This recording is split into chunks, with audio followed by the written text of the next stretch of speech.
2 লাখ লোক একত্র করলে কেমন দেখায়, আমাদের এই এখন যারা এমপি মন্ত্রী হতে চায় তারা এই ধরনের অভিজ্ঞতাই তাদের নেই।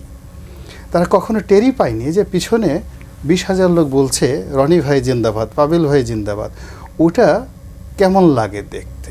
এনসিপির যারা নেতৃত্ব, এদের তো প্রায় সবারই 30-এর নিচে বয়স বা 30 বছর বয়স হবে। তো ধরুন সর্বশেষ যেটা অ্যাক্টিভ একটা নির্বাচন সব অংশগ্রহণ করে সেটা 2008 সনে। তো 2008 সনে নির্বাচন হলে আজ থেকে 15 বছর আগে নির্বাচনটা হয়েছে। তখন এদের সবারই বয়স 13-14 বছর। তো তারা কখনো ভোট দেননি, ভোট কিভাবে হয় এটা তারা জানেন না, বোঝেন না। এবং যে সমস্ত নেতৃবৃন্দ যারা এই মুহূর্তে বিএনপিকে বলছে তারা 100 সিটের বেশি পাবে না, 50 সিটের বেশি পাবে না, তারা 300 সিট পাবে, আমি তাদের সবাইকে দেখলাম এদের 14 জেনারেশনে কেউ মন্ত্রী এমপি ছিলেন না, একজনেরও না। তারা একেবারে প্রান্তিক লেভেলের সাধারণ পরিবার থেকে আসছে। তো ফলে যে জিনিসটা আপনি দেখেননি, ওই যে অন্ধের হাতি দেখার মতো। একটা জাতীয় সংসদ নির্বাচনে অন অ্যাভারেজে 5 লাখ লোক অংশগ্রহণ করে, আর 10 লাখ লোক অ্যাক্ট অ্যান্ড রিয়্যাক্ট করে, আর সরাসরি অন অ্যাভারেজে 1.5 থেকে 2 লাখ ভোট পেয়ে অন অ্যাভারেজে প্রার্থীকে বিজয়ী হতে হয়। 2 লাখ লোক একত্র করলে কেমন দেখায়, আমাদের এই এখন যারা এমপি মন্ত্রী হতে চায় তারা এই ধরনের অভিজ্ঞতাই তাদের নেই। তারা কখনো টেরই পায়নি যে পিছনে 20,000 লোক বলছে রনি ভাই জিন্দাবাদ, পাবেল ভাই জিন্দাবাদ, ওটা কেমন লাগে দেখতে। বা একটা নির্বাচন কেন্দ্রে একসাথে 10,000 লোক মারামারি শুরু হয়ে গেছে নির্বাচনের দিন, নেতা সামনে গিয়ে বলছে স্টপ, আর সঙ্গে সঙ্গে সমস্ত মানুষগুলো স্টপ হয়ে যাচ্ছে। কোনো মিলিটারি যেটা পারছে না, ম্যাজিস্ট্রেট যেটা পারছে না, পুলিশ পারছে না, কেবলমাত্র একজন নেতা 10,000 লোক ভোট কেন্দ্রে মারামারি করছে, ঢাল ছুরকি নিয়ে দাঁড়াইছে, শুধু নেতা সামনে গিয়ে বলছে স্টপ। এখন এই যে দেখেন ঢাকা বিশ্ববিদ্যালয় বিভিন্ন জায়গাতে আমরা ভিডিও ফুটেজে দেখি, মানে 10,000 20,000 মারামারি না, 2-4টা পটকা ফুটছে, পোলাপান দৌড়ে কীভাবে গাড়িতে উঠবে এই জন্য পাগল হয়ে যায় মানুষ। দুনিয়ার মানে গল্প উপন্যাস পড়া অনেক মানে সহজ ব্যাপার, কিন্তু বাস্তবতা খুব কঠিন একটা বিষয়।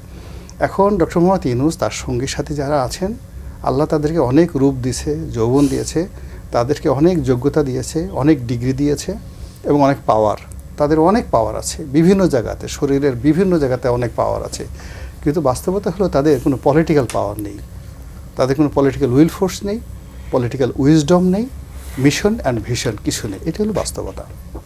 কিন্তু রাজনৈতিক দলগুলোর সমর্থন তো ছিল, রাজনৈতিক দলগুলোর ওই এটা বলতে গেলে যেহেতু আমার নিজের ঘাড়েও লাগে, আমরা গত 15 বছর শেখ হাসিনার পেদানিতে আমাদের এত ভয় লেগে গেছে, আমাদের কোথায় যে মেরুদণ্ড আর কোথায় যে দণ্ড অ্যান্ড মেরুদণ্ড, এই দুটো জিনিস আমরা এখন মিলাতে পারছি না, যে what is stick and what is backbone. তো এই হলো অবস্থা। তো যার জন্য আমরা এখন ওই শেখ হাসিনার মতো ভয় পাচ্ছি, যেহেতু ওই সিংহাসনে বসে আছে। একটা জিনিস আপনাকে বলি ইলেকশন সম্পর্কে, বিখ্যাত একজন বলি না রাজা অথচ ঋষি, রাজর্ষি, মানে রাজা হবেন এবং দার্শনিক হবেন পৃথিবীতে 1 in a million এরকম সংখ্যা। তো এরকম একজন রাজর্ষি ছিলেন, তার নাম হলো মার্কাস অর্লিয়াস। মুসলমানদের মধ্যে হযরত আলী ছিলেন এরকম যোগ্যতা সম্পন্ন রাজা অথচ ঋষি। তো মার্কাস অর্লিয়াস একটা কথা বলে গেছেন, রোমান সম্রাট, যে কথা হলো, তো যে জিনিস সম্পর্কে যে বিষয় সম্পর্কে আপনার কোনো অভিজ্ঞতা নেই বা জনগণের অভিজ্ঞতা নেই, সেই বিষয়ে যদি শতভাগ জনসমর্থন থাকেও তার 2 পয়সার কোনো মূল্য নেই। বোঝার চেষ্টা করেন।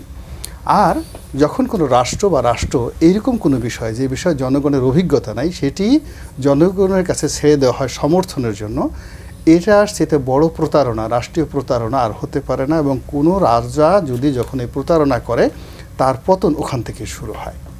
এখন যে কথাটি মার্কাস অর্লিয়াস বলে গেছেন, সেটার প্রেক্ষিতে একজন দার্শনিক বলেছেন যে তোমরা মানে নির্বোধেরা যে বিষয়গুলো নিয়ে এখন কল্পনা করছে, নির্বোধেরা আজ থেকে 1000 বছর আগে জ্ঞানী গুণী পণ্ডিতেরা সেই কাজগুলো প্র্যাকটিক্যালি করে রেখে গেছে পৃথিবী থেকে, নির্বোধরা সেটা জানে না।